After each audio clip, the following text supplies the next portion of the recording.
Acara ini dipersembahkan oleh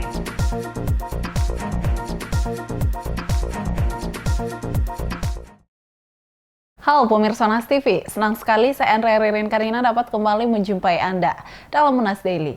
Dalam beberapa menit ke depan kami akan menyajikan berita-berita terpercaya hanya untuk Anda.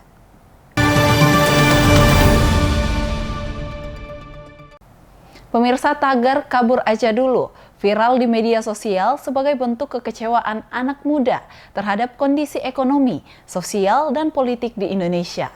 Menurut mahasiswa, tren ini mencerminkan keinginan untuk mencari peluang yang lebih baik di luar negeri. Berikut liputannya. Tagar kabur aja dulu belakangan ini ramai menghiasi lini masa media sosial seperti X dan Instagram.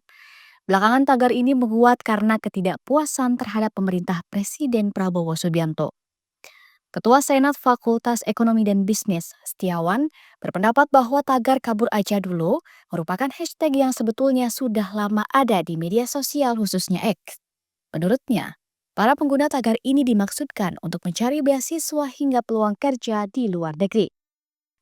Namun seiring waktu, tagar ini mengalami pergeseran makna dari yang awalnya hanya informasi menjadi bentuk manifestasi keresahan generasi muda terhadap berbagai persoalan domestik.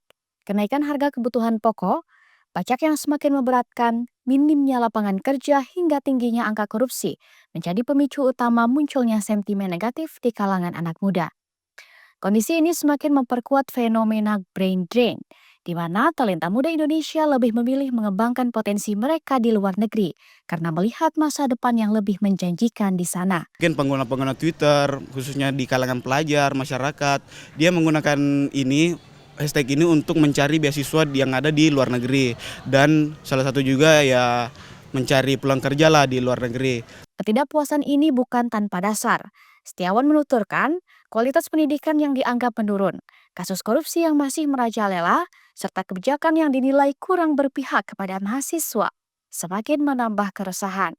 Fenomena tagar kabur aja dulu juga dikaitkan dengan brain drain, di mana para tenaga kerja terampil lebih memilih berkarir di luar negeri.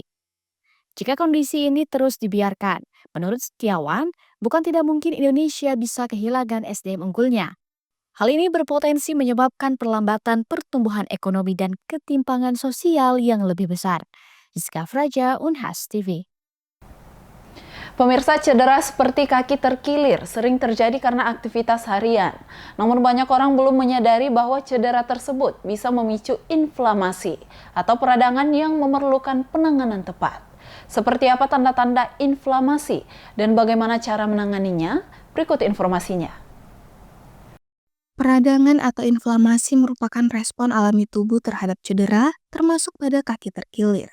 Inflamasi terjadi ketika sistem kekebalan tubuh melepaskan zat kimia untuk melindungi area yang terkena cedera. Namun, jika tidak ditangani dengan benar, kondisi ini dapat memperlambat proses penyembuhan. Karenanya, perlu untuk mengetahui ciri-ciri inflamasi. Menurut Dr.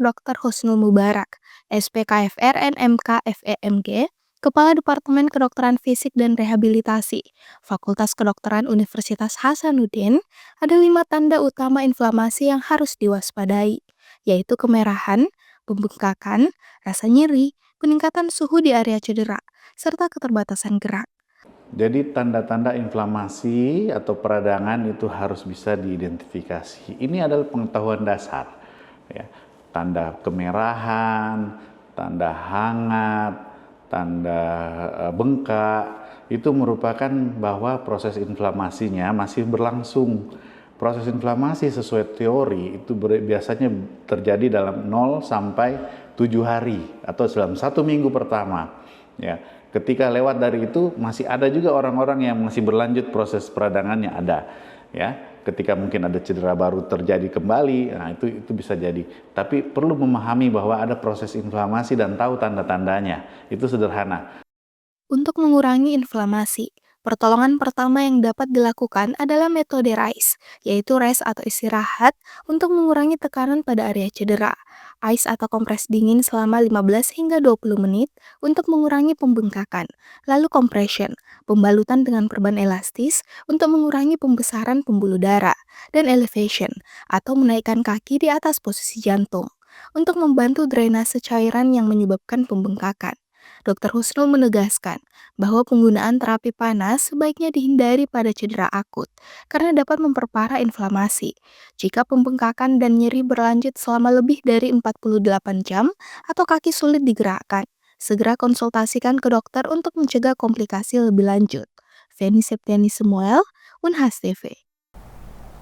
Memperkenalkan keberagaman dan menjadikan Virginia Tech kampus yang nyaman bagi mahasiswa internasional adalah tujuan acara International Cafe Hour.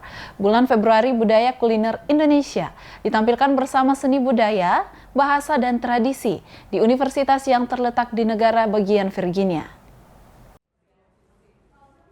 It inspires curiosity, which is one of our logos and mottos here at Virginia Tech. Menumbuhkan rasa keingintahuan memang menjadi salah satu tujuan acara 51st International Cafe Hour featuring a taste of Indonesian culture di Virginia Tech, salah satu universitas dengan jumlah mahasiswa terbanyak di negara bagian Virginia. It has really helped students celebrate their culture, and it is truly a bridging event because 55% of the folks that attend these events are non-international students, and I think the more that we can celebrate them and help the students here feel at home, I think there's a greater understanding. Fauna Zuat adalah asisten direktur Cranwell International Center yang mengorganisir program dan layanan untuk menjembatani mahasiswa internasional dan juga non-internasional di universitas di kota Blacksburg ini. Bekerja sama dengan kantin mahasiswa dan organisasi Persatuan Mahasiswa Indonesia atau PERMIAS, makanan dan minuman khas Indonesia disajikan kepada pengunjung yang datang. And then we get their home recipes. They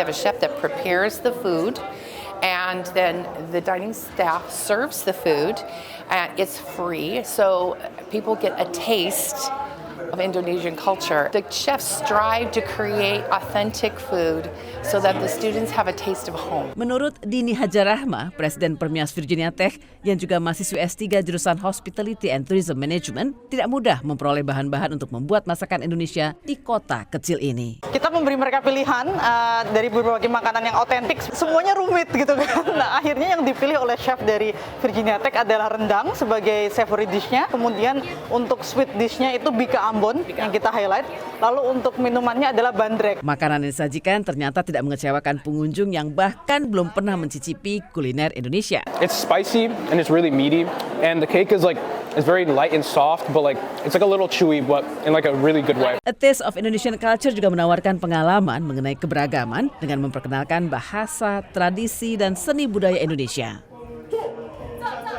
Especially because we live in America, and America is like a place with many different cultures. So I think it's very important to get to know other cultures, and you can also learn about the country and just get closer to your friends with different cultures. Getting to know the culture of our friends around us is really important, and I'm really excited for what you guys are going to be showing us. Dari Virginia Tech, Blacksburg, Virginia, Eva Mazreva, Nia Iman Santoso, VOA.